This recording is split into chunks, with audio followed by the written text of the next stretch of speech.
ଗନ୍ତାଘର ପାଲଟିଛି ବାଙ୍କୀ ବ୍ଲକ। ଫଳକ ଲାଗିଛି କିନ୍ତୁ କାମ ହୋଇଛି ଅତି ନିମ୍ନମାନର। ସରକାରୀ ଟଙ୍କାରେ ହୋଇଥିବା ଉନ୍ନୟନ କାମକୁ ନେଇ ଏବେ ଉଠିଛି ପ୍ରଶ୍ନ। ଲୋକଙ୍କ ଅଭିଯୋଗ, କାମ ଆରମ୍ଭ ହେବା ସହିତ ରାସ୍ତା ଓ ଗଠନରେ ଦେଖାଦେଇଛି ଖରାପ ଗୁଣ। ଏହି ଦୃଶ୍ୟ ଦେଖନ୍ତୁ। ବରପୁଟ ଭୁଆଶୁଣୀ ମନ୍ଦିରର ଉତ୍ତର ପାର୍ଶ୍ୱ ରାସ୍ତା ଉନ୍ନତିକରଣ ଫଳକରେ ଲେଖାଯାଇଛି 1,40,000 ଟଙ୍କାରେ ହୋଇଛି ଉନ୍ନୟନ କାମ। କିନ୍ତୁ ଭୂମି ସ୍ତରରେ ଚିତ୍ର ସମ୍ପୂର୍ଣ୍ଣ ଭିନ୍ନ। କାମ ସମାପ୍ତ ହେବା ପୂର୍ବରୁ ମଧ୍ୟ ଭାଙ୍ଗି ଯାଉଛି ଗଠନ। କେଉଁଠି ସିମେଣ୍ଟ ଖସି ଯାଉଛି, କେଉଁଠି ରାସ୍ତାରେ ପଡ଼ିଛି ଗୋଡ଼ି। ସ୍ଥାନୀୟ ଲୋକଙ୍କ କହିବା କଥା, ଠିକ୍ ଭାବେ କାମ ହୋଇନାହିଁ।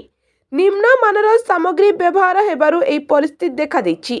କେବଳ ଫଳକ ଲଗାଇ ଦାୟିତ୍ୱ ସରିଗଲା, କିନ୍ତୁ ଗୁଣମାନ ଉପରେ କେହି ଧ୍ୟାନ ଦେଉନାହାନ୍ତି।